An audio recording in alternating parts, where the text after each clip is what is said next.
को मिलेगी मंजिल यकीनन, ये उसके फैले हुए पर बोलते हैं। अक्सर वही लोग खामोश रहते हैं जमाने में जिनके हुनर बोलते हैं। प्यारे बच्चों, मैं नवीन शर्मा आप सभी का स्वागत करता हूं। आशा करता हूं आप सब एकदम बेहतरीन, एकदम अच्छे हैं। एक बार सभी प्यारे दोस्त बताएंगे आप सब कैसे हैं। और बच्चे, आप सभी जानते हैं आपकी क्लास अब तक यूट्यूब पर हो रही थी, जो डेमो क्लास थी। अभी आपकी क्लास एप्लीकेशन पर शुरू हो गई हैं। तो बहुत बहुत पहले तो धन्यवाद बच्चे, आप लोग रोजगार परिवार का एक हिस्सा बने। आप लोगों ने ऐप पर भरोसा जताया, आप लोगों ने हमारा कोर्स परचेस किया, तो एक भरोसे के साथ किया। तो इसी भरोसे के साथ बच्चे, जब हम लोग परिवार का एक सदस्य हो चुके हैं, तो मैं आप लोगों से वादा करता हूं कि परीक्षा तो आप पास करेंगे ही करेंगे। जो बच्चा मेहनत करेगा, हमारी चीज़ों को या दिशा निर्देशों का पालन जो करेगा, वो बच्चा, उसकी वर्दी तय है, वो यूपी पुलिस कांस्टेबल बनना तय है। लेकिन मैं आपको इस एक चीज़ के अलावा एक वादा और करता हूं कि आप एक बहुत अच्छे इंसान इस कोर्स को ख़त्म होने के साथ साथ बन रहे होंगे। बच्चे, बहुत कुछ सिखाने की कोशिश आपको विषय के साथ साथ में करूंगा, ठीक है। और कभी भी आप जितने तैयारी करें, कहीं कोई प्रश्न चिन्ह मत लगाना, अपने ऊपर तो बेशक बिल्कुल भी मत लगाना। जैसे बहुत सारे बच्चों के मैं कमेंट देखता हूं, जी इतनी क्लासेस का हम क्या करेंगे। तो बच्चे, आप कायर लोग नहीं हैं। और महाभारत में श्री कृष्ण द्वारा कहा गया अर्जुन को वो वाक्यांश आपको हमेशा याद रखना है कि अर्जुन जब हताश थे और अपना गांडीव नीचे टेक दिया, तो क्या भगवान श्री कृष्ण ने कहा कि पार्थ, ये तो धर्म युद्ध है। और बच्चे, धर्म युद्ध का मतलब होता है, धर्म का अर्थ है कि जो आपका कर्तव्य है वो आपको करना ही होगा। माँ बाप की जिंदगी जो है, जो माँ बाप के सपने हैं, जो उन्होंने संजोए हैं, जो अपनी जिंदगी के लिए आप लोगों ने संजोए हैं, उसके लिए आपको मेहनत करनी होगी। 8 क्लास 10 क्लास कोई फर्क नहीं पड़ता। इतनी छोटी सी चीज आप बच्चे सेल्फ के लिए पढ़ोगे, और ऐसा नहीं है 8 घंटे आप पढ़ोगे तो आप कुछ बेकार पढ़ोगे। चीजें आपके काम आएंगी, और बच्चे, आपसे ज्यादा मेहनत आपके साथ हम कर रहे होंगे। तो बिल्कुल भी इस बात से घबराना नहीं है कि इतनी क्लास है जी, उतनी क्लास है। सब आपके लिए जरूरी है बच्चे, विशेष बनना है, विशेष, ठीक है। तो इस बात को बिल्कुल भी कोई भी बच्चा मतलब अपनी तैयारी के दौरान ये नहीं सोचेगा जी इतनी क्लास उतनी क्लास कैसे होगा, ऐसे होगा। ये मान लीजिए कि वर्दी तो तय है, बस मैं करूंगा जी, मुझे बताते जाओ करना क्या है। जब आप एक सपना देखते हैं तो 1000 मुश्किलें सामने आती हैं। बात समझ रहे हैं। जब आप सपना देखते हैं तो 1000 मुश्किलें सामने आती है, लेकिन जो बच्चा डटकर खड़ा रहा होता है, या कोई भी व्यक्ति जो डटकर मुश्किलों का सामना करता है, तो आगे का जो मंजर होता है ना, उसमें कामयाबी शोर मचाती है। तो इसी बात के साथ शुरू कर रहे हैं बच्चे। पिछली क्लासेस हम कर चुके हैं, जिसमें मैं आपको सिंधु घाटी सभ्यता के उदय के बारे में, उससे पहले ओल्ड स्टोन एज जो थी हमारी, पुराकाषाण काल, मध्यपाषाण काल, नवपाषाण काल हम पढ़ चुके थे। इससे पहले मैंने आर्यों के बारे में आपको बताना शुरू किया था, जिसमें 2 चीजें मैंने आपको बताई थी, पूर्व वैदिक काल और उत्तर वैदिक काल। पूर्व वैदिक काल में हम लोग पढ़ रहे थे, जिसमें ऋग्वेद की रचना हुई है, और आज हम ऋग्वेद को पढ़ने वाले थे, ठीक है। मैं एकदम ठीक हूं बच्चे, मैं एकदम ठीक हूं। आप सब अच्छे हैं तो मैं एकदम जबरदस्त हूं, कोई दिक्कत नहीं है। यहां आएंगे तो बच्चे, मैंने बताया था आपको, सबसे पहले हम पढ़ रहे थे ऋग्वेद को। किसको? ऋग्वेद को। क्योंकि यहां वेद मैं आपको बता चुका था, वेद जिनकी संख्या 4 है। कितनी संख्या वेदों की? 4। वेद का अर्थ मैं बता चुका था बच्चे आपको कि वेद का अर्थ क्या होता है, अपने समय के ज्ञान का संग्रह होता है। वो एक रिपोजिटरी है, और उसका किसका? नॉलेज का रिपोजिटरी है। अपने टाइम के जो ज्ञान था, नॉलेज थी, उसको इकट्ठा किया गया, ठीक है। तो मैंने बोला इनको बोलते हैं हम ऋग्वेद। क्या बोलेंगे? ऋग्वेद। क्या बोलेंगे? ऋग्वेद। और अगर वेदों की बात आई, मैं आपको एक चीज बता रहा था, ये है ए पौरुषे। ए पौरुषे का मतलब क्या है? पुरुष मतलब कोई व्यक्ति हो गया। ए पौरुषे का मतलब, हिंदी में बच्चे जब आप शब्द पढ़ते हैं ना, ए का अर्थ होता है ना। जैसे अनाथ, अनाथ, नाथ का मतलब क्या है? जिसके माता पिता हो, है ना। एनाथ क्या है? जिसके माता पिता ना हो। तो ए का मतलब हिंदी में होता है ने पुरुष, मतलब किसी पुरुष ने इसकी रचना नहीं की है। वेदों की रचना किसी पुरुष ने नहीं की, और इसीलिए हम इनको साथ में यही बोलते हैं कि ये देवीय ज्ञान से प्राप्त हुए। किससे? देवीय ज्ञान से प्राप्त हुए। देवीय ज्ञान मतलब जो देवी देवताओं ने जो ज्ञान दिया, देवी देवताओं ने जो ज्ञान दिया, उससे हमारे वेद बने। तो इंपॉर्टेंट बात आई, क्या इनकी रचना किसी ने नहीं की? क्या वेदों की रचना किसी ने नहीं की? ऋग्वेद की? नहीं, किसी ने रचना नहीं की। वेदों का सिर्फ संकलन हुआ है, वाणी का संकलन। जैसे कबीर दास थे, कबीर दास ने कुछ कहा, तो उनके एक शिष्य थे धर्मदास। धर्मदास ने, कबीर ने जो कुछ भी कहा उसको इकट्ठा करके लिख लिया, और एक संग्रह बनाया, बीजक। क्या नाम दिया उसको? बीजक नाम दिया। तो यहां इंपॉर्टेंट बात यह आती है कि देवीय ज्ञान जिसका संकलन किया। तो ऋग्वेद की बात आते हैं बच्चे, ये बात मैं आपको बता रहा था। ऋग्वेद के जो संकलन करता है, जिन्होंने इसको इकट्ठा किया, संकलन मतलब एक्यूमुलेट करना, इकट्ठा करना, जो इसके संकलन करता है वो कौन थे? क्या बताया था मैंने आपको? नाम बोलेंगे सभी लोग। सभी लोग आंसर करेंगे कि इसके संकलनकर्ता कौन थे, तो आप बोलेंगे कृष्ण द्वैपायन वेद व्यास। कृष्ण द्वैपायन वेद व्यास, जिन्होंने ऋग्वेद का संकलन किया था। ऋग्वेद में बात आती है बच्चे, इसमें मंडल कितने हैं? मंडल इसमें 10 हैं। अभी मैं समझाऊंगा ये मंडल क्या होता है। अष्टक आपसे पूछे ऋग्वेद में अष्टक कितने हैं, अष्टक आप लोग बोलेंगे 8। अष्टक का मतलब ही 8 होता है। वैसे अष्टक कितने हैं? 8 हैं। कोई दिक्कत इस बात में? बच्चे मेरी बात आप तो लोगों तक पहुंच रही है, कोई दिक्कत तो नहीं है? बहुत सारे बच्चों के अभी भी गुड मॉर्निंग, गुड आफ्टरनून। थोड़ा सा आप लोगों का जो बच्चे कमेंट सेक्शन होगा मुझे लेट दिखेगा तो मैं देखता रहूंगा, है ना? कोई दिक्कत नहीं है, बिल्कुल ठीक आवाज आप लोगों तक पहुंच रही है, आंसर भी आप लोग दे रहे हैं। चलो क्या बोलेंगे, मंडल 10 मंडलों में विभाजित है, अष्टक इसमें 8 है, 1028 सूक्त है बच्चे, 1028 सूक्त है। और बात आती है ऋचाओं की, किसकी? ऋचाओं की बात आती है, तो ऋचाएं कितनी है इसमें? 10,562। कई जगह आपको 10,462 लिखा मिलेगा, उस बात से कंफ्यूज मत होना, लगभग 10,600 भी हम बोल सकते हैं। ठीक है, अब यहां इंपॉर्टेंट बात आती है बच्चे, ऋचा क्या है?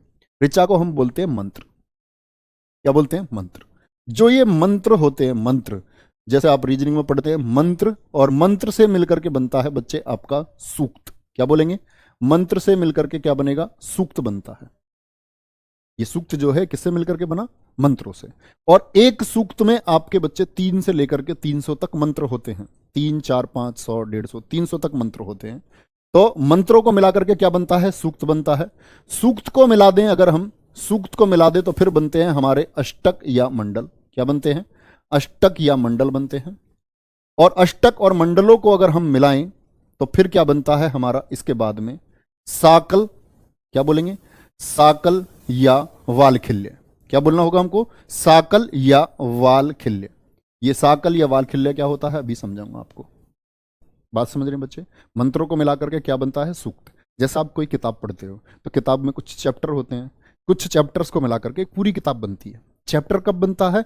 चैप्टर बनता है कंटेंट से। कंटेंट में क्या होता है? कुछ पैराग्राफ्स होते हैं आपके, जिनको मिलाकर के अध्याय बनता है। ऐसे ही मंत्र, मंत्र से सूक्त बनेगा, सूक्त से अष्टक और मंडल, और अष्टक और मंडल मिलकर के बनाते हैं साकल और वालखिल्य। तो साकल और वालखिल्य क्या है बच्चे? याद रख लेना, इन 1028 सूक्त में से 1017 हैं वो साकल हैं। क्या हैं वो? साकल हैं। और 11 हैं वालखिल्य। विशेष बात है बच्चे, ऋग्वेद में साकलों की संख्या कितनी है? ऋग्वेद में साकल की संख्या कितनी है? क्या बोलेंगे सभी लोग? साकल की संख्या 1017 है, वालखिल्य की संख्या आपकी 11 है। शब्द पूछे ऋग्वेद में कुल शब्द कितने हैं बच्चे? शब्द हैं आपके 1.50 लाख शब्द, 1.5 लाख शब्द हैं। क्या बोलेंगे? शब्द हैं इसमें 1.5 लाख। ऋग्वेद को जो पढ़ने वाला होता है, जो इसके मंत्रों को उच्चारित करता है, पढ़ने वाले को हम बोलते हैं बच्चे होत्र या होता। होत्र भी कई जगह लिखा मिलेगा आपको, होता भी कई जगह मिलेगा। ये कौन है? ऋग्वेद को पढ़ने वाले को बोलते हैं हम क्या? होत्र कहते हैं।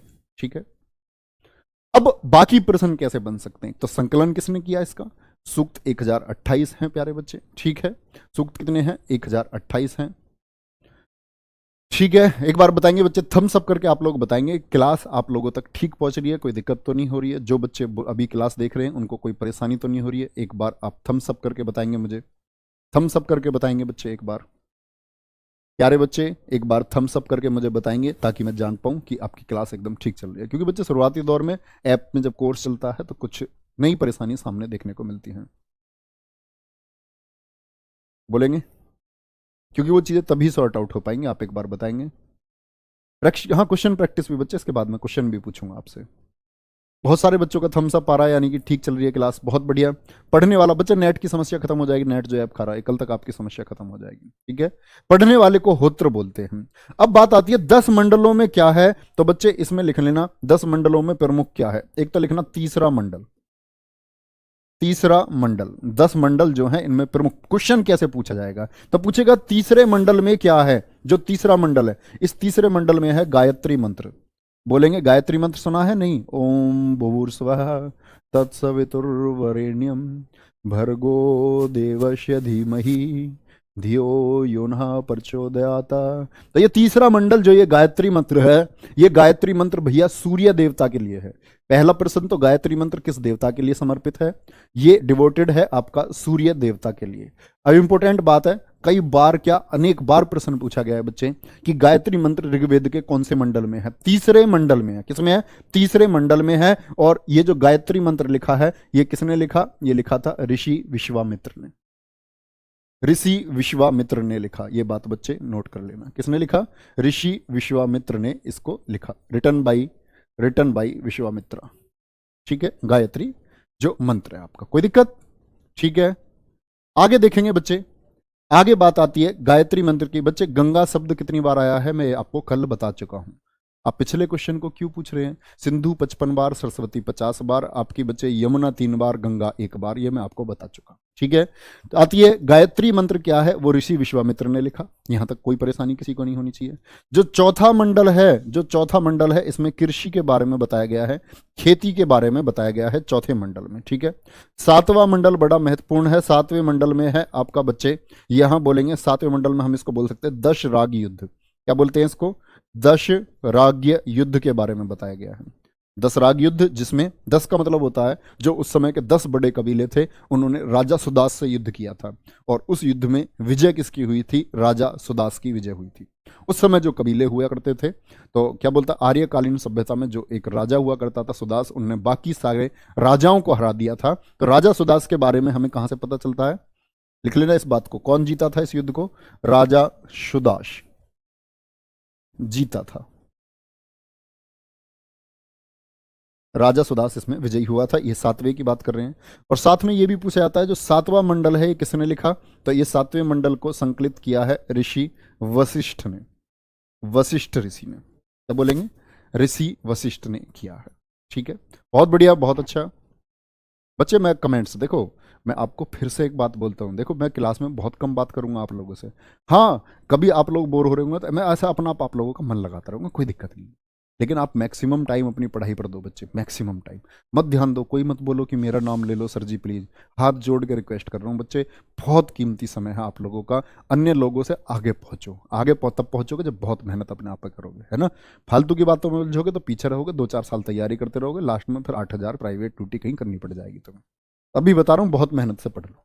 ऋषि वशिष्ठ सातवें मंडल में बताया गया है, इस बात को आप लोगों को याद रखना है। अब बात आती है आठवें मंडल में। आठवें मंडल में क्या बताया गया है, यहां बताया गया हस्तलिखित रचनाओं के बारे में। हस्तलिखित रचनाओं के बारे में, हस्तलिखित रचना से क्या मतलब है, हाथ से जो लिखी गई थी रचनाएं, हस्तलिखित रचनाओं के बारे में बताया है। ये पूरी लाइन लिख लिया करो आप, जैसे मैं बोल रहा हूं ना, हस्तलिखित रचनाओं के बारे में बताया, क्योंकि मैं कई बार बोलता हूं आपसे। और ये हस्तलिखित रचनाएं जो है ना, लिख लेना, ये खिल कहलाती थी। क्या बोलते थे इनको, ये खिल कहलाती थी। क्या बोलते थे इनको, खिल, खिल कहलाती थी। हस्तलिखित रचनाएं, हाथ से जो रचनाएं लिखी गई उनको क्या बोलते थे, खिल कहा जाता था। 9वां मंडल है, 9th। 9वें मंडल में क्या बताया गया, 9वें मंडल में सोम देवता के बारे में बताया गया। सोम देवता का जिक्र किस मंडल में किया गया है, 9वें मंडल में किया गया है। ठीक है, फिर आता है आपका 10वां मंडल। 10वें मंडल में क्या बताया गया है, यहां बताया गया है जाति व्यवस्था के बारे में। अब इंपॉर्टेंट ये टॉपिक है, और इंपॉर्टेंट टॉपिक के साथ साथ आपके जानने के लिए भी बहुत कुछ है। 10वें मंडल में क्या बताया गया है, जाति व्यवस्था को बताया गया है। मैंने बोला कितने सूक्त हैं, 1028 सूक्त। आपसे पूछे जाति व्यवस्था को किस सूक्त में बताया गया है, इसको बच्चे पुरुष सूक्त में बताया गया है। कभी कभी 10वां मंडल नहीं देता है, तो 10वां मंडल ना दे करके ये भी पूछ सकता है आपको उसको किस सूक्त में बताया गया है, तो पुरुष सूक्त में बताया गया है जाति व्यवस्था को। और इस जाति व्यवस्था को यहां नाम दिया गया, हमने नाम दिया इसको चातुर्वर्ण्य व्यवस्था। क्या बोलेंगे इसको, चातुर्वर्ण्य व्यवस्था। और चातुर्वर्ण्य का क्या मतलब हुआ आपका, चातुर्वर्ण्य का क्या मतलब हुआ, चतुर मतलब 4, चतुर्थ बोलते हैं बच्चे 4 को, नंबर 4 को। तो 4 वर्ण थे ऋग्वेद में। कितने, समाज कितने वर्णों में बटा हुआ था, 4 चतुर्वर्णों में बटा हुआ था। ठीक है, क्या बोलेंगे, 4 वर्णों में बटा हुआ था। और ये 4 वर्ण कौन कौन से हैं, देखेंगे ध्यान से। तो मैंने बताया आपको कल भी, चतुर्वर्ण की बात जब कभी भी हम करते हैं बच्चे, तो चतुर्वर्ण में आपके एक आते थे कौन, ब्राह्मण। क्या बोलेंगे, एक आते थे आपके ब्राह्मण। ठीक है, नंबर 2 आते थे आपका क्षत्रिय। क्या बोलेंगे, क्षत्रिय। नंबर 3 आते थे आपके बच्चा वैश्य, वैश्य। और नंबर 4 आते थे आपके शूद्र। क्या बोलेंगे? नंबर 4 आते थे आपके शूद्र। ये कौन लोग थे? कैसे इनको बांटा इस ऋग्वेद के समय पर? बड़ी अच्छी जाति व्यवस्था थी। इन्होंने बोला ब्राह्मण लोग वो हैं जो शिक्षा देने या शिक्षा लेने का काम करते हैं। क्षत्रिय लोग वो हैं जो रक्षा कार्यों से जुड़े हुए हैं, जो किलों की रक्षा करते हैं, कबीले की रक्षा करते हैं, जन विश की, कुल की रक्षा करते हैं। ठीक है। वैश्य लोग वो थे जो व्यापार में संलग्न थे, जो जुड़े हुए थे किसके साथ? व्यापार के लोग। और शूद्र लोग वो थे जो बच्चे कारीगर लोग थे, मेहनती लोग थे सबसे ज्यादा, इनको शूद्र कहा गया। ठीक है। लेकिन आने वाले समय में क्या हुआ? हमने सोचा कि ये लोग तो हाथ का काम करते हैं और हाथ के काम को हमने सबसे नीचे पहुंचा दिया। जैसे कि कोई किसी को लड़का को देखने गया अपनी लड़की के लिए और उन्होंने ये कह दिया कि भाई हमारा तो पुलिस में भर्ती है। उन्होंने सोचा यार पुलिस में तो ठीक है कर दो, लड़का कैसा कुछ पता नहीं, सरकारी नौकरी होनी चाहिए। किसी ने जाके ये कह दीजिए ये अपने हाथ का काम जानता है, ये तो हाथ के काम को तो ऐसा समझो कोई अभिशाप हो। किसी ने कह दिया लोहे का काम करता है, इसका हाथ का काम है, तो ये समझो इसने कोई पाप कर दिया है इस आदमी ने, है ना। तो हमने क्या किया? इन लोगों को हीन भावना से सबसे नीचे कर दिया। और आते समय देखेंगे ध्यान से, आते समय क्या हुआ कि ये चीजें थी उस समय। अब आप बताओ ये जन्म के आधार पर थी कि कर्म के आधार पर? आप खुद बताओ, काम के आधार पर है ये या जन्म के आधार पर है? तो ऋग्वेद में जो जाति व्यवस्था थी वो थी कर्म के आधार पर। क्या? जो लोगों का काम था, जो उनका वर्क था, उसी के आधार पर डिसाइड की गई जाति। कोई भी हो, मान के चलो ये क्षत्रिय कल को अगर शिक्षा देने का काम करने लगता था तो ये ब्राह्मण हो जाता था। ठीक है। ये जो कारीगर था ये शिक्षा देने लगता था तो ये ब्राह्मण हो जाता था। बात समझ रहे हैं? तो पहले क्या थी? कर्म के आधार पर थी। ठीक है। गुरुजी नोट्स बना रहे हैं, इंग्लिश में लिखो। इंग्लिश में क्या लिखना बच्चे इसमें? मुझे ये जाति व्यवस्था को लिखना है, कास्ट सिस्टम को। ऐसा क्यों करते हो यार? हिंदी के 37 क्वेश्चन कैसे करोगे यूपी पुलिस के? ये बता दो मुझे। उस हिंदी को भी अंग्रेजी में पढ़ोगे क्या? तुम्हें तो मतलब कोशिश करनी चाहिए मैक्सिमम हिंदी की, क्योंकि आपके 37 क्वेश्चन बच्चे, समझ रहे हैं आप इस बात को? एक बड़ा पार्ट 25% पार्ट आपका हिंदी का है। और एक कास्ट सिस्टम या जाति ऐसा कोई शब्द नहीं है जिसको आप ना जानते हो। रक्षा सिक्योरिटी होगी, शिक्षा एजुकेशन हो गया, ब्राह्मण ब्राह्मण ही रहेंगे, क्षत्रिय वैश्य शूद्र इनको नहीं बदल सकते आप, है ना।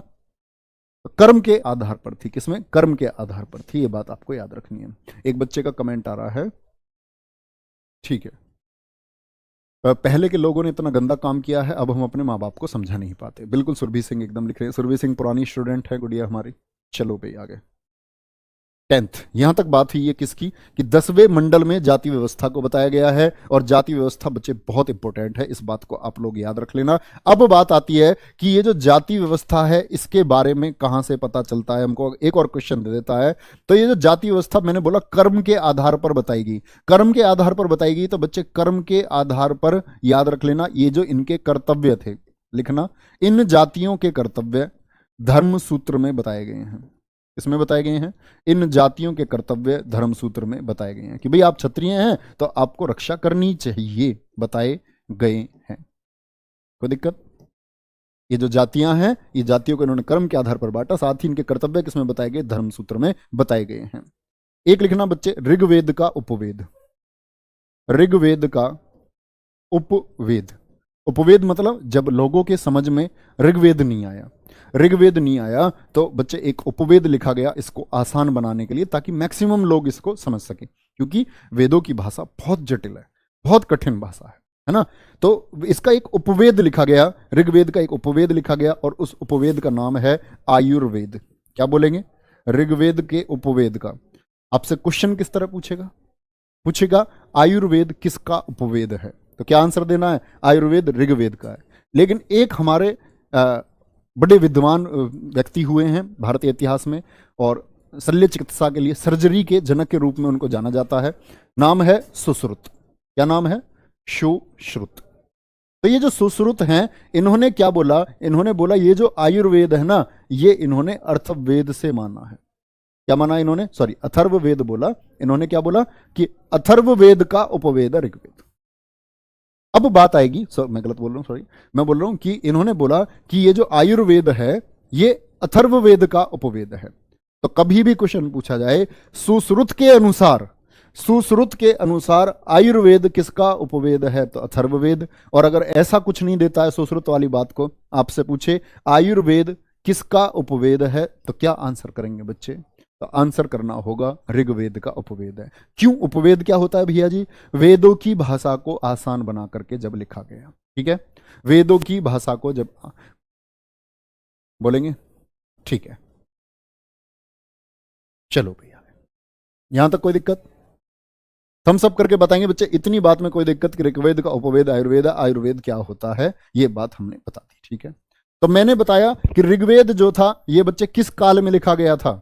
ऋग्वेद मैंने बताया था, अब तक हम बात कर रहे थे किसकी? पूर्व वैदिक काल की। किसकी? पूर्व वैदिक काल की बात अब तक हम कर रहे थे, ठीक है, पूर्व वैदिक काल, जिसमें मैंने बताया था आपको आर्यों के बारे में। तो बच्चे यहां कुछ विभेद करने जा रहा हूं मैं, छोटी छोटी बातें हैं, समझना इन बातों को कि क्या मैं आपको बताने जा रहा हूं। मैंने बोला कि अब तक क्या बाल विवाह था? क्या जो आर्यंस थे, हमारे जो आर्य लोग थे, वो बाल विवाह करते थे क्या? यस और नो में आंसर करते जाना बच्चे। क्या इनके बाल विवाह की बात छोड़ो, क्या यहां पर्दा प्रथा थी? क्या आर्य लोग पर्दा प्रथा को अपनाते थे? क्या यहां छुआछूत जैसी चीजें थी?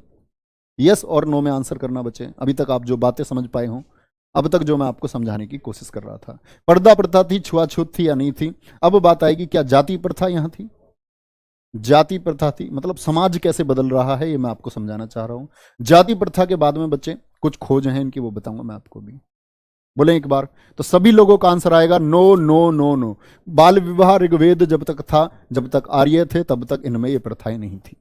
बाल विवाह नहीं था, पर्दा प्रथा नहीं थी, छुआछूत जैसी चीजें नहीं थी, जाति प्रथा जैसी चीजें नहीं थी, ठीक है, और नशा पत्ता भी नहीं था। आर्य लोग इतने समृद्ध थे कि ये दूध और दूध के बने उत्पाद जो होते थे, जो प्रोडक्ट्स थे, मिल्क प्रोडक्ट्स, उन्हीं का इस्तेमाल करते थे, ठीक है, दूध के प्रोडक्ट्स का। नशे जैसी चीजें इनके सामने कुछ नहीं थी। तंबाकू की खेती तक से भी ये परिचित नहीं थे। जब मैं आपको मीडिएवल हिस्ट्री पढ़ा रहा हूँ तब मैं बताऊंगा कि तंबाकू तो इंडिया में पुर्तगाली लेकर आए, नशे जैसी चीज इंडिया में कौन लेकर के आए? वो पुर्तगाली लेकर के आए। ये हम आगे जान रहे होंगे। क्या जहांगीर के समय पर, अकबर के समय पर बर्नेल नामक एक आदमी आएगा जो अकबर के दरबार में तंबाकू चिलम लेकर के जाएगा, है ना। तो ये लोग देखो कितना सभ्य समाज था। लेकिन आज क्या ये चीजें हैं? हाँ, आज तो इन चीजों पर सबसे ज्यादा जोर दिया जाता है। बाल विवाह में हम लोग आगे हैं दुनिया में, पर्दा प्रथा में हम लोग आगे हैं, छुआछूत में हम लोग आगे हैं। मतलब दूसरे की को तो हम झांक कर देखने की कोशिश करते हैं कि इसकी शक्ल हमें कैसी दिख जाए, बस उसने घूंघट भी कर रखा तो ये सोचेंगे इसका चेहरा दिख जाना चाहिए हमें। लेकिन बात आएगी कि जब अपने घर की कोई औरत है तो वो मुंह ढक के रहनी चाहिए, उसका मुंह किसी को नहीं दिखना चाहिए। तो ये क्या है? छुआछूत जैसे लोग, हम इतने अपने आप को इतना बड़ा मान लेते हैं कभी कभी, मैं इस फलानी जाति से हूं तो मेरा कद तो बहुत ऊंचा है। भैया किसने बताया आपका कद ऊंचा है? खुद ही, अपने आप ही लोगों ने अपना आप डेवलप कर लिया अपनी सोच, अपने आप उन्होंने अपने नियम बना लिए, अपने आप सब कुछ कर लिया, जो उसे ठीक लगा वो उन्होंने कर लिया, ठीक है। तो ये चीजें बड़ी, पहले का समाज बहुत अच्छा समाज था, ये मैं आपको बताने चाह रहा हूं बच्चे। खोज बता रहा हूं कुछ उत्तर वैदिक काल की। जैसे मैंने बताया कि सिंधु घाटी सभ्यता के लोग कौन सी धातु के बारे में नहीं जानते थे? बोलेंगे एक बार, सिंधु घाटी सभ्यता के लोग कौन सी जाति के बारे में नहीं जानते थे? सर जी पर्दा प्रथा क्या है बताओ? है ये हिंदुस्तानी बच्चे हैं? ये पर्दा प्रथा होती है बच्चे घूंघट। घूंघट को मत खोल रे गोरी, घूंघट है अनमोल। पंकज उदास की गजल सुनो। घूंघट होता है बेटा ऐसे शादी के बाद जो ऐसे रह लेते हैं ना, और फिर उसको ऐसे ऊपर, देखा आपने, मुंह ढक लेना, मुंह नहीं दिखना चाहिए, है ना। औरंगजेब जैसे लोगों की वजह से इंडिया में लागू हुआ कि लड़कियां अपना मुंह ढक करके रहती थी कि भाई औरंगजेब सुंदर लड़कियों का अपहरण करवाता था, उनको उठवाता था। तो ये पर्दा प्रथा थी। थोड़े तो यार इतने कमजोर कैसे हो सकते हो? तुमको पर्दा के बारे में नहीं जानते आप? हैं? इतने कमजोर तो नहीं हो सकते। तो उस समय तक ये लोग लोहे के बारे में नहीं जानते थे, सिंधु घाटी सभ्यता के लोग। लेकिन जब आर्यंस आए, जब ये ऋग्वेद का समय था, उत्तर जो आपका पूर्व वैदिक काल था, इसमें खोज हुई लोहे की। आर्यों ने किस धातु की खोज की? तो क्या बोलेंगे? लोहे की खोज की। क्या आर्य जो ये लोग थे, इनकी सभ्यता तंबाकू से परिचित थी? तो क्या बोलेंगे? तंबाकू के बारे में इनको ज्ञान नहीं था। लोहे को इन्होंने खोजा, लोहे के बारे में इनको ज्ञान हो चुका था। ये बातें आपको याद रखनी है। अब आएगी बच्चे, ये पूर्व वैदिक काल की सारी बातें हुई। अब आता है उत्तर वैदिक काल, जब आदमी की बुद्धि भ्रष्ट होनी शुरू होगी। उत्तर वैदिक काल, आदमी की बुद्धि भ्रष्ट होनी शुरू हो जाएगी। इस समय आदमी अपने नियमों को बढ़ाने की तरफ बढ़ जाएगा। अच्छा, उत्तर वैदिक काल का पीरियड बताओ सभी लोग, कितना बताया था मैंने आपको? उत्तर वैदिक काल का पीरियड सभी लोग बताएंगे कितना बताया था। तो उत्तर वैदिक काल में आपके बच्चे वेद त्रयी लिखे गए। क्या लिखे गए? वेद त्रयी। वेद त्रयी बोलो या त्रयी बोलो, इसका मतलब क्या, त्रयी मतलब तीन। कौन कौन लिखे गए, सामवेद, वेद त्रयी, इन तीनों को कहा जाता है क्योंकि एक ही काल में लिखे गए हैं और इनकी जो पृष्ठभूमि है, मतलब इनमें जो बातें की गई हैं वो लगभग समान बातें हैं। सामवेद हो गया आपका, यजुर्वेद हो गया आपका, और साथ में हो गया आपका बच्चे अथर्ववेद। इन तीनों को हम बोलते हैं वेद त्रयी। कई बार क्वेश्चन पूछा गया है, 1000 से 600। बहुत शानदार बच्चे, बहुत शानदार, बहुत शानदार। ठीक है, आगे बात आती है, वेद त्रयी लिखे गए तो इसमें बात आती है बच्चे सबसे पहले सामवेद। अब एक इंपॉर्टेंट बात आएगी, तो अगर कभी कोई पूछे ना सबसे पुराना वेद कौन सा था, तो पुराना जो है वो तो अथर्ववेद ही है।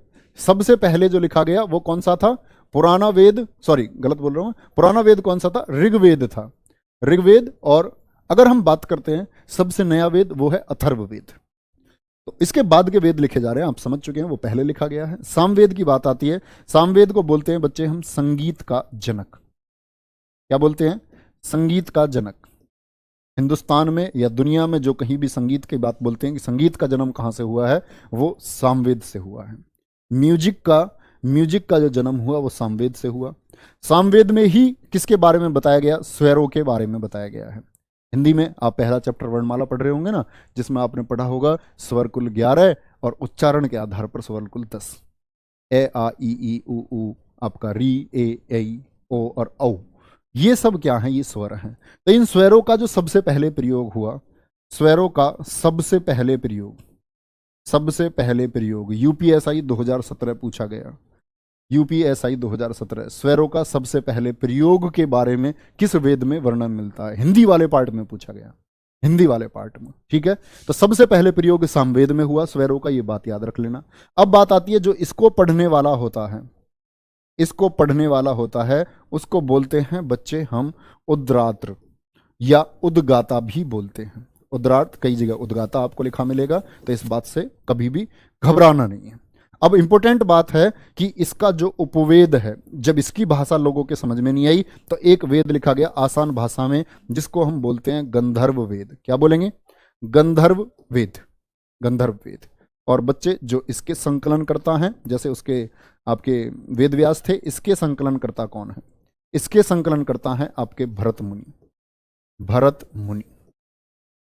बोलो एक बार, संगीत, उद्गाता, स्वरों का सबसे पहले प्रयोग सामवेद में हमको मिलता है। इसी को हम संगीत का जनक भी बोलते हैं, संगीत का वेद इसी को बोलते हैं। और इसके रचनाकार कौन है, वो है भरत मुनि। क्या बोलेंगे, यहां तक कोई दिक्कत, चलो भाई अगली बात पर बढ़ते हैं। पढ़ने वाला हो गया आपका, इसको बोलेंगे उद्गाता, उपवेद हो गया आपका बच्चे, क्या हो गया, उपवेद हो गया। कुछ गलती कर दी क्या मैंने, अच्छा अच्छा अच्छा अच्छा बच्चे सही, बिल्कुल। एक बच्चे का कमेंट आ रहा है, ऊपर कमेंट दिखाओ, एक बच्चे का कमेंट आ रहा है, एक बच्चे ऊपर दिखाओ।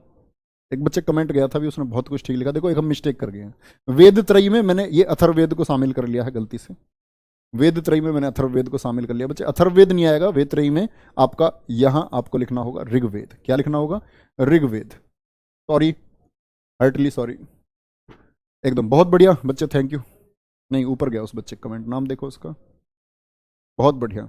गुरुजी ये मंडल छोड़कर क्यों बताए हैं, बच्चे मंडल में बताता रहूंगा ना आपको, तो ऋग्वेद ऐसा हो सकता है हमें 1 साल तक ऋग्वेद ही पढ़ना पड़े। इस दुनिया में सिर्फ ब्रह्मा ज्ञान हुआ है ऋग्वेद का, जहां से क्वेश्चन पूछेगा, क्योंकि बाकी वेदों में जो मंडल बताए गए उन मंडलों में कुछ बताया नहीं गया ऐसा विशेष, जो आपकी परीक्षा के लिए महत्वपूर्ण हो, इसीलिए छुड़वाए हैं, है ना। ऐसे तो मैं 1028 सूक्त ना लिखवाने लग जाऊं आपको कि 1028 सूक्तम क्या है?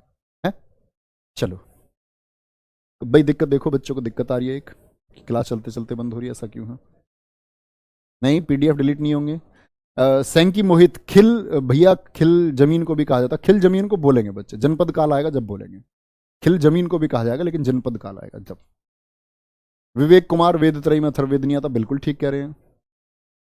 आगे बोलेंगे बच्चे, पहले आप लोगों की बात पढ़ लेता हूं मैं, सब लोगों की। ठीक है, 10वां मंडल बच्चे, 10वां मंडल।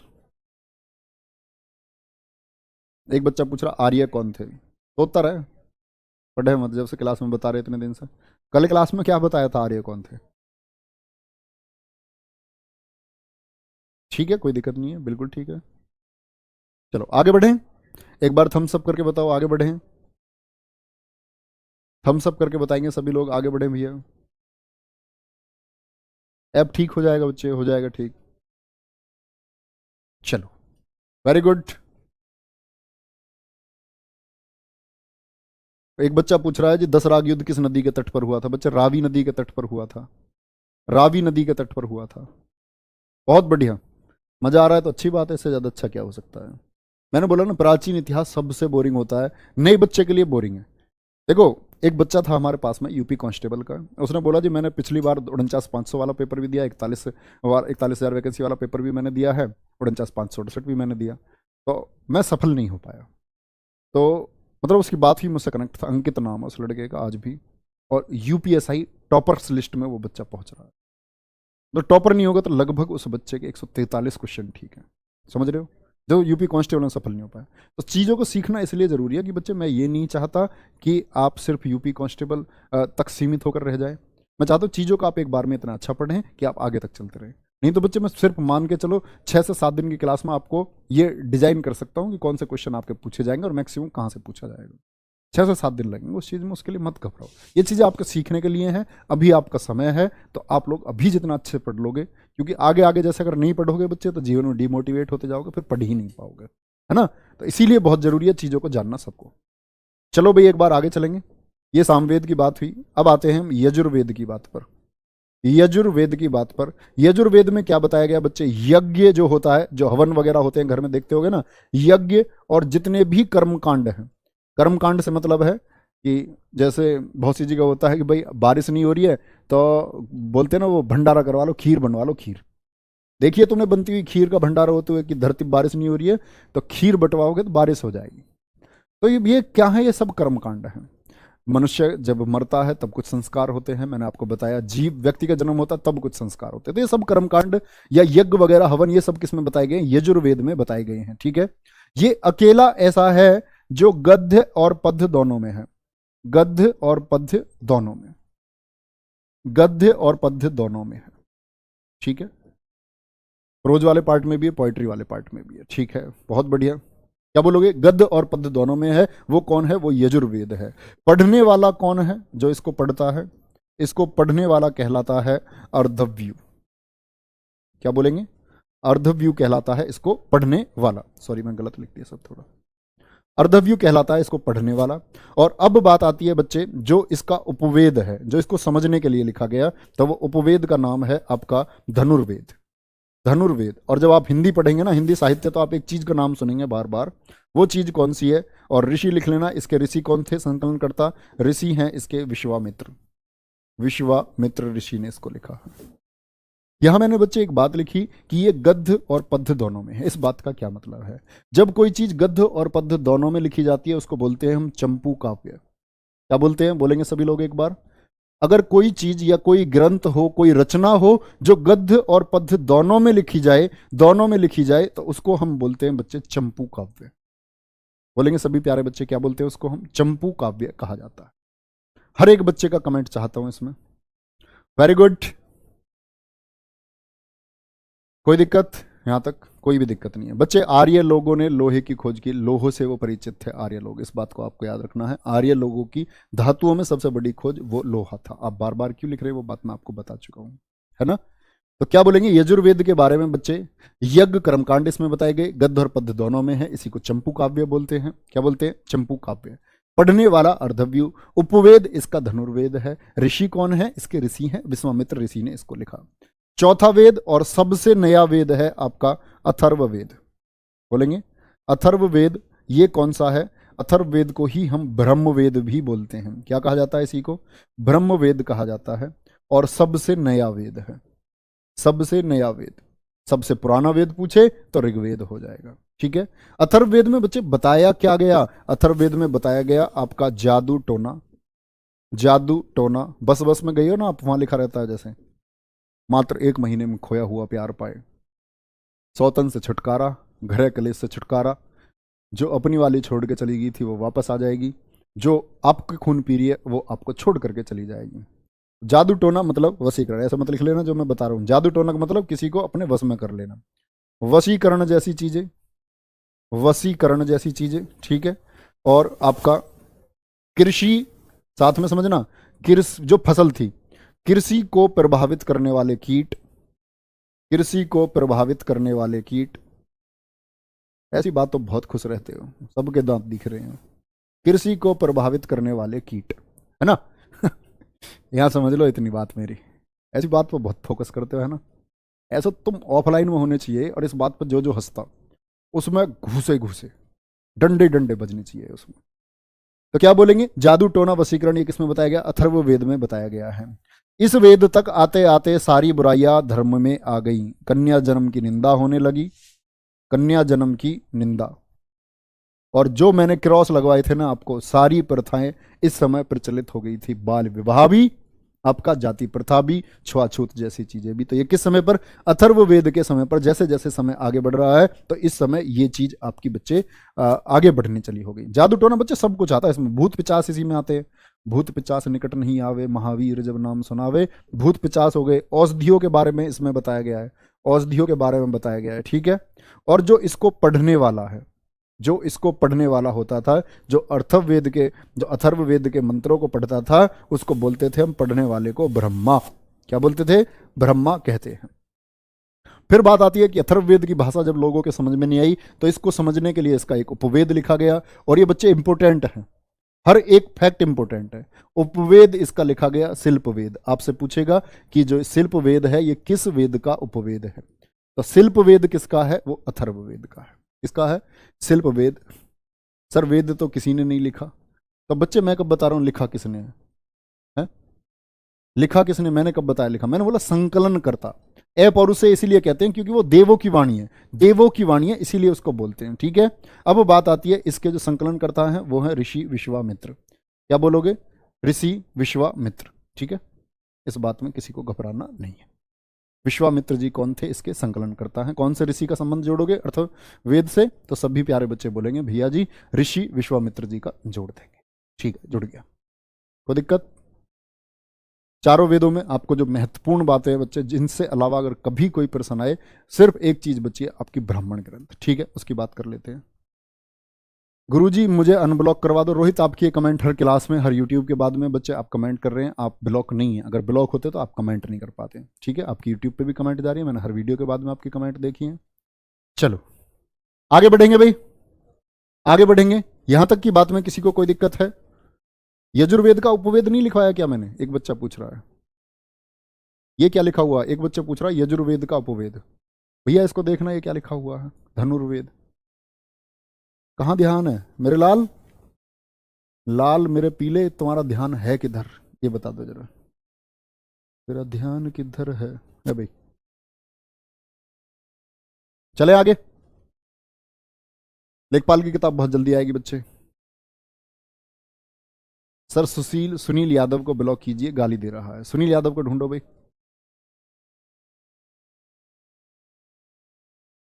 सुनील यादव तो कोई नहीं है बच्चे, टेक्निकल टीम तो मना कर रही है, कोई सुनील यादव है ही नहीं है।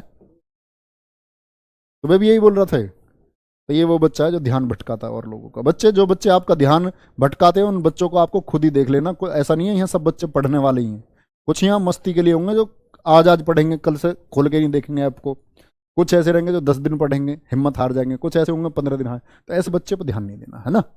अगर किसी क्लास को, अब देखो क्लास को 8000 बच्चे देख रहे हैं ऐप में, 8000 बच्चों में से अगर 8 बच्चों को परेशानी हो रही है तो ये उन 8 बच्चों की दिक्कत है।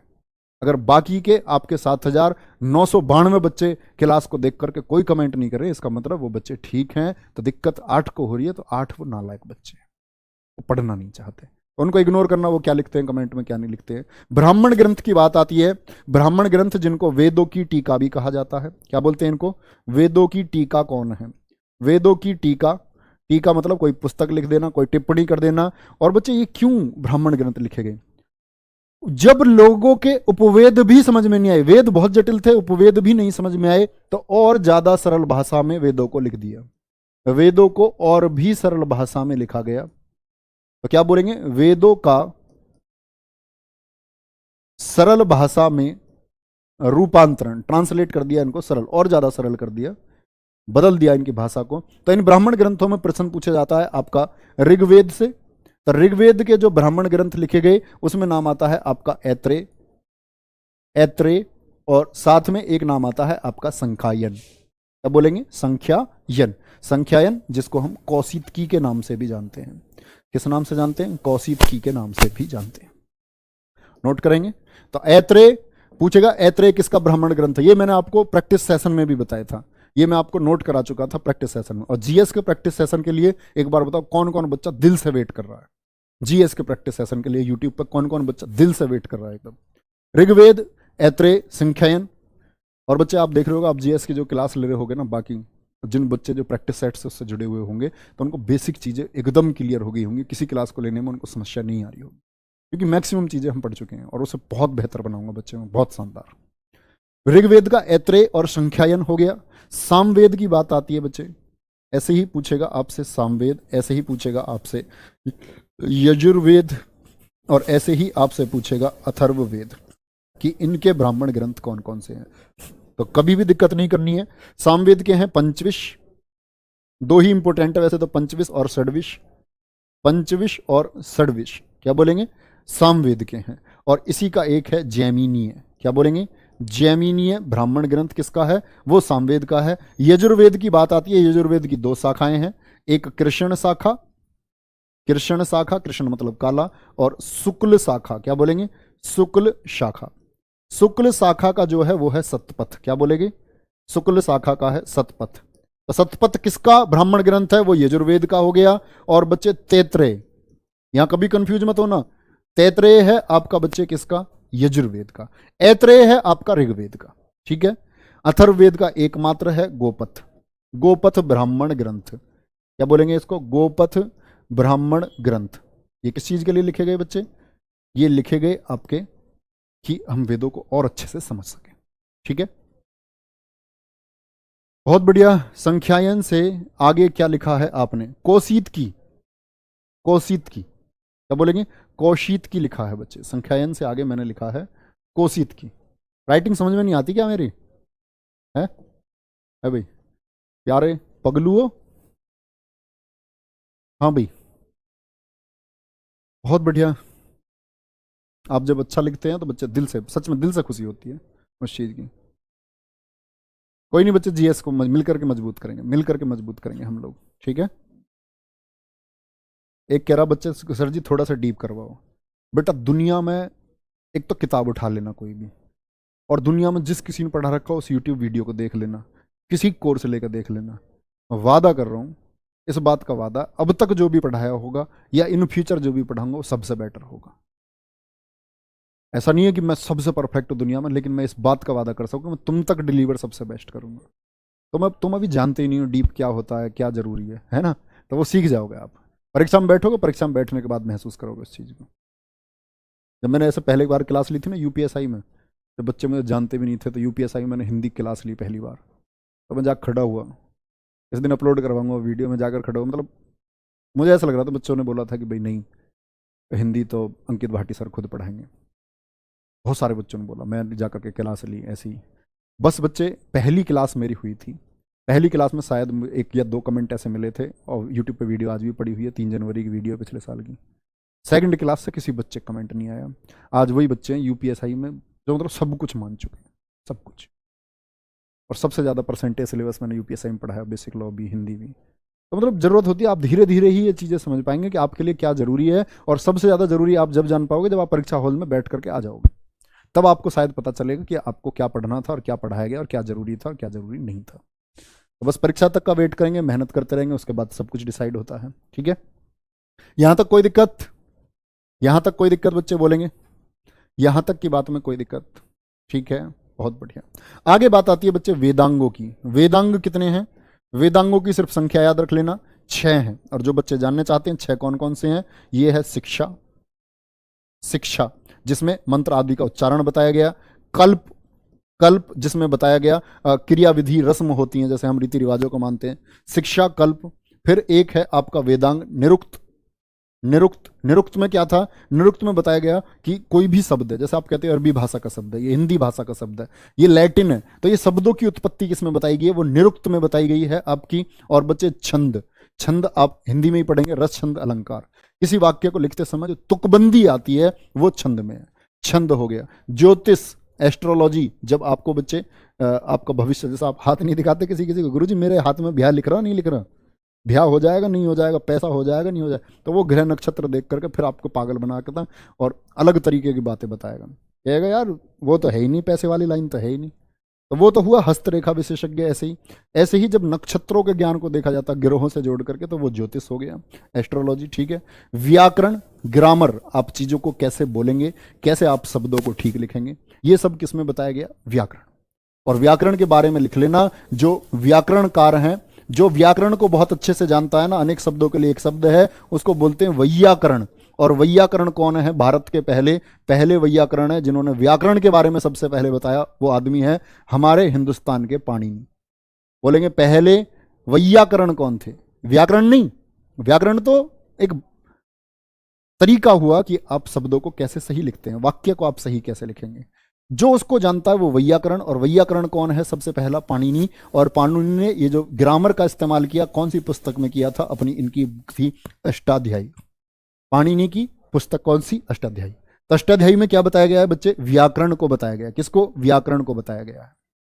ऐसे ही तो वेदांग क्यों लिखे गए जी, वेदांगों की जरूरत क्यों महसूस हुई बच्चे, जैसे जैसे आगे चल रहा है तो चीजों को, पिछली चीजों को समझाने के लिए और आसान बनाने के लिए।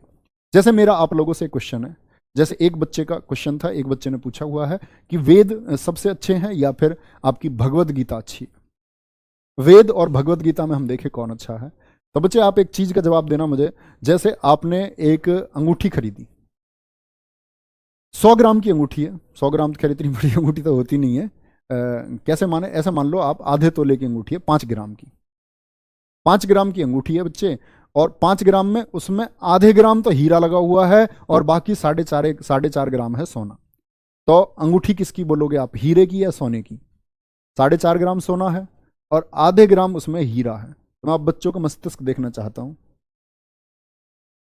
बोलेंगे बच्चे, आप बच्चों का मस्तिष्क देखना चाहता हूं मैं कि आप लोग क्या बोलोगे उसको, बताएंगे सब लोग, हीरे की अंगूठी या सोने की अंगूठी,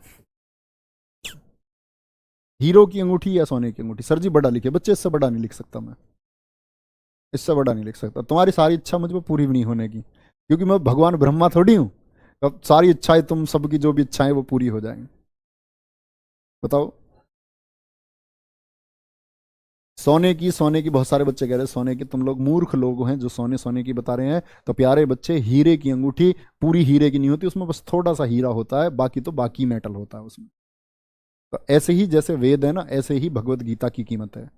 देखो महाभारत में 1 लाख श्लोक हैं, लेकिन जो आपका भगवत गीता है उसमें मात्र 700 श्लोक हैं। लेकिन कीमत किसकी है, भगवत गीता की। क्यों कीमत है जी, क्योंकि बच्चे वो भगवान ने खुद बोला है। बाकी ये जो वेद है ना, ये अनुश्रुति बोलते हैं इनको, अनुश्रुति। अनुश्रुति मतलब जो पहले से हम सुनते आ रहे हैं, परंपरा से जो बात चली आ रही है, जो हम हमेशा से सुनते आ रहे हैं, उसको बोलते हैं अनुश्रुति। ये सुना गया है, और सुना गया है तो जब मैं अपने बेटे को कुछ बताऊंगा, वो उसको कुछ बताएगा, वो उसको कुछ बताएगा, तो ऐसे चीजें बदलती चली जाती हैं। लेकिन जो चीज भगवान ने स्वयं कही वो गीता में है, ठीक है। तो वो सबसे बेहतर है, क्योंकि वो साहित्य है, एक भगवान द्वारा खुद कहा गया है, सुना हुआ नहीं है, वो अनुश्रुति है। सुना किसने, अर्जुन ने सुना, ठीक है। तो वेदांग 6 इसको आसान बनाने के लिए फिर लिखी गई रामायण। रामायण, रामायण पे बड़े क्वेश्चन है बच्चे। 2 रामायण सबसे ज्यादा प्रचलित है, रामायण से तो कई से प्रश्न बनते हैं। जैसे एक रामायण है संस्कृत भाषा में, बोलेंगे संस्कृत में रामायण किसने लिखी थी, रामायण जो संस्कृत की रामायण है वो लिखी थी वाल्मीकि ने। किसने, वाल्मीकि, सही लिखना, वाल्मीकि शब्द को वर्तनी का शब्द है, वाल्मीकि, ठीक है। और सबसे पुरानी है ये, सबसे प्राचीन रामायण कौन सी है। हर भाषा में रामायण बच्चे, हर भाषा में, अंग्रेजी में, हिंदी में, ठीक है। और एक प्रसिद्ध है इसमें अवधी भाषा की। अवधी भाषा में किसने लिखा इसको, तुलसीदास ने लिखा था। किसने, तुलसीदास ने लिखा इसको अवधी भाषा में, ठीक है। रामायण की बात आती है तो यहां याद रख लेना, कई बार पूछा गया है, हिंदी में क्वेश्चन पूछता है ज्यादातर, रामायण में कितने कांड हैं, क्या बोलोगे, रामायण में कितने कांड है, 7 कांड। जीएस में कई बार क्वेश्चन पूछा गया है, पूछ लेता रामायण के कांडों का सही कालक्रम क्या होगा, सही कालानुक्रम क्या होगा, पहले कौन सा कांड होगा। तो याद रख लेना, जब राम जी बचपन में थे तो पहले बालकांड हुआ बच्चे, क्या हुआ, पहले बालकांड हुआ, बालकांड, फिर वो पले बढ़े, इधर अयोध्या कांड, इसके बाद में क्या है आपका अयोध्या कांड है, फिर अरण्य यानी जंगल वाला पार्ट अरण्य कांड है, जब वो वनवास को गए, वनवास को गए, ठीक है।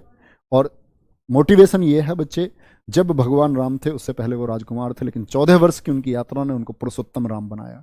तो जब कभी भी संघर्ष होगा ना, और जो संघर्ष को झेलने को तैयार होता है वही व्यक्ति उत्तम बनता है। सीता जो इतने नाजों से पली थी, एक ही चुटकी में पल बदल गया, और चलते समय थोड़ा सा चलती थी और ये पूछती थी, प्रभु जहां हमें पहुंचना है वो जगह आई या नहीं आई। फूलों सी पली सीता, जिसके पैर में हर टाइम कांटे लगते रहे, हर समय कांटे चुभते रहे, और वो आगे बढ़ती रही, हर पल हर पग रखती, पूछती, प्रभु अभी हमें जहां पहुंचना है वहां हम पहुंचे या नहीं पहुंचे, हर कदम पर। तो बच्चे यही है, जो आपका मार्ग है ना, उस मार्ग पर आप कितनी मेहनत करते हैं वही तय कराएगा कि आप क्या कहलाएंगे, इन फ्यूचर आप क्या होंगे, भविष्य में आप क्या होंगे, ये आपका आज तय करेगा, हर आज तय करेगा। ठीक है, अरण्य कांड हो गया। अरण्य कांड के बाद में आपका बच्चे हो गया किष्किंधा कांड। क्या बोलेंगे? किष्किंधा कांड हो गया। किष्किंधा कांड के बाद में आपका सुंदर कांड है। क्या है? सुंदर कांड है। और सुंदर कांड के बाद में बच्चे आपका लंका कांड है, लंका कांड। और लंका कांड के बाद में सबसे अंतिम कांड है उत्तर कांड। तो ये कभी भी आपसे क्रम में लगाने को आए तो याद रख लेना, यहां से 1 से शुरू करके 7 तक ये इनका क्रम है। बालकांड, अयोध्या कांड, अरण्य कांड, किष्किंधा कांड, सुंदर कांड आपका, फिर आता है आपका बच्चे क्या, लंका कांड, और लास्ट में क्या है आपका उत्तर कांड। ठीक है, ये बात आपको याद रखनी है। तो अवधी भाषा में, अब आपसे पूछे तमिल में किसने लिखी जी रामायण, तमिल भाषा में कंबन ने लिखी है, कंबन ने। ठीक है, आपसे पूछे फारसी में किसने लिखी है, फारसी में तो अकबर के टाइम पे भी बताऊंगा, ये लिखी है अब्दुल कादिर बदायूनी ने। रजमनामा नाम से लिखेगा ये, इसकी बात विशेष तौर से तभी करेंगे, अकबर में तो ज्यादा बेहतर है, क्योंकि महाभारत और रामायण का यही फारसी में अनुवाद किया किसने, अब्दुल कादिर बदायूनी ने, अकबर के कहने पर। बांग्ला में पूछे, बांग्ला भाषा में रामायण का अनुवाद किसने किया था, तो कृतवास ने किया। किसने? कृतवास ने किया। और बच्चे आपसे पूछ ले अंग्रेजी भाषा में, अंग्रेजी भाषा में रामायण का पहली बार ट्रांसलेशन, रामायण अंग्रेजी में पहली बार किसने लिखी, तो ये व्यक्ति थे RTH ग्रिफिथ, काशी विश्वविद्यालय से जुड़े हुए एक अंग्रेज थे, RTH ग्रिफिथ। एक बच्चा कह रहा है जी ये तो 6 हुए, बताओ 1 2 3 4 5 6 7, गिनती भी नहीं आती अभी बहुत सारे बच्चों पे, तो कह रहा जी 6 है ये तो। चलो यहां तक आएंगे बच्चे। वेदों की भाषा कौन सी बच्चे? वेदों की भाषा संस्कृत है। RTH मैंने बता दिया ना, आर्य लोगों की भाषा संस्कृत थी, और ऋग्वेद उस समय लिखा जा रहा है जब आर्य लोग हैं, तो आप थोड़ा सा रिलेट खुद भी किया करो, खुद भी। हर चीज ऐसा नहीं हो सकता है कि अध्यापक अपने मुख से बोल करके बता दे, थोड़ा सा लॉजिक लगाओ, थोड़ा सा। आर्य संस्कृत, और उस समय ऋग्वेद है उसी काल का, तो संस्कृत भाषा थी, वही उसके बच्चे संकलन करता है, तो भाषा सबसे पुरानी भी संस्कृत ही है। चलो क्या बोलेंगे? RTH ग्रिफिथ थे। यहां पूछेगा आपसे बाल रामायण किसने लिखी, बाल रामायण, बाल रामायण हमेशा याद रख लेना, बहुत इंपॉर्टेंट क्वेश्चन है, कई एग्जाम्स में पूछा गया है। भवभूति ने, किसने? भवभूति ने लिखी। फिर बात आती है आपकी महाभारत की, इसकी महाभारत, और महाभारत का ही पुराना नाम क्या है? जय संहिता। जय संहिता क्या है? महाभारत का पुराना नाम है। ठीक है, ये बात याद रख लेना। रामायण लिखी गई, ये साहित्यिक ग्रंथ है बच्चे। महाभारत लिखी गई पुराण, पुराण, पुराण मतलब पूर्ण, पूर्ण, कंप्लीट। कंप्लीट का क्या अर्थ है कि जो कुछ भी वेदों में रह गया, जो कुछ भी आपका साहित्यिक ग्रंथ हो रामायण महाभारत में बचा, उसको पूरा करने की कोशिश की गई पुराणों के द्वारा। इसके द्वारा? पुराणों के द्वारा। तो पुराणों ने इस ज्ञान को पूरा किया है। तो बहुत बार प्रश्न पूछा जाता है पुराणों की कुल संख्या कितनी है? पुराण है बच्चे 18। पुराण कितने हैं? बोलेंगे एक बार, पुराण है भैया जी 18। और सबसे पुराना पुराण, सबसे पुराना पुराण कौन सा है? पुराण, ये है आपका मत्स्य पुराण, मत्स्य पुराण। अब आपको एक बात समझनी होगी, मैंने बताया डार्विनवाद के बारे में कि उसने एक पुस्तक लिखी थी ओरिजिन ऑफ स्पीसीज, मानव जाति के विकास के बारे में। तो वो लोग क्या बोलते थे? उन्होंने बोला कि मानव जाति वानर के करीब है, वानर के समीप है, उससे निकटतम है। लेकिन बच्चे बात आती है हमारे जो ये मत्स्य पुराण है ये क्या कहता है। यहां अगर हम देखते हैं भगवान विष्णु की बात, तो भगवान विष्णु के कितने अवतार हुए? 10 अवतार हुए। भगवान विष्णु के कुल कितने अवतार हुए? 10 अवतार हुए। तो ये 10 अवतार हमारी इवोल्यूशन थ्योरी को बताते हैं कि हमारा विकास कैसे हुआ है। हमारे शास्त्र क्या कहते हैं? हमारे शास्त्र कहते हैं हम पहले मछली थे, मत्स्य, भगवान विष्णु का पहला अवतार मत्स्य, वो एक मछली थे। ठीक है, यानी हमने पहले हम जल में हमारा जन्म हुआ, और जल के बाद में हम आए बच्चे कहां? जल के बाद में हम आए आपका जमीन की तरफ, कुर्मा अवतार। कुर्मा मतलब कछुआ, कुर्मा संस्कृत भाषा का शब्द है, क्या अर्थ होता है? कछुआ। इसके बाद में हम वराह पर आए। वराह मतलब जो पानी और जल दोनों में कछुए की तरह, मतलब और विकास हो रहा है हमारा, जल से हम आगे बढ़ रहे। वराह हुआ, वराह अवतार हुआ। फिर हम नरसिंह। नरसिंह मतलब समझते हो ना, नरसिंह अवतार। जब भगवान विष्णु ने हिरण्यकशिपु जानते हो, प्रहलाद उनका भगत था, उसकी रक्षा के लिए हिरण्यकशिपु का वधन किया था, सॉरी वध किया था। और उस वध में क्या हुए थे, भगवान आधे जानवर और आधे इंसान बन के आए थे। जब उसको चौखट पे उसका पेट खोल दिया था, कहानी सुनिए नहीं? उसने बोला था ना, मैं घर के बाहर मरूं ना घर के अंदर, अच्छा चौखट पे ही फाड़ देता हूं तुझे, चौखट पे ही पिल देता हूं। तो चौखट पे बैठा ले। तो नरसिंह अवतार थे ये। नरसिंह अवतार के बाद में आपका वामन अवतार हुआ। वामन मतलब अर्थ होता है, संस्कृत में शब्द है बौने को बोलते हैं, बौना। राजा बलि जिसे बहुत घमंड था, भगवान विष्णु से ऐसी वो याचक बन करके गए, बोले 2.5 गज जमीन चाहिए, 2.5 पग धरती। बोला ले लो, 2.5 पग में क्या जा रहा है। उन्होंने अपना विराट स्वरूप धारण किया और 2.5 डग में पूरी पृथ्वी नाप ली। अब बता, मतलब 2.5 डग भी पूरे हो नहीं पाए। 3 पग की बात थी, तो 2.5 पग में पूरी पृथ्वी नपने ही वाली थी। उन्होंने बोले हाँ भाई बलि अब क्या देगा बता, अब क्या दे सकता है।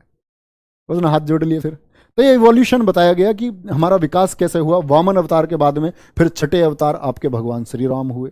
ठीक है, भगवान श्री राम के बाद में 7वें अवतार भगवान श्री कृष्ण हुए। 8वें अवतार आपके भगवान परशुराम हुए।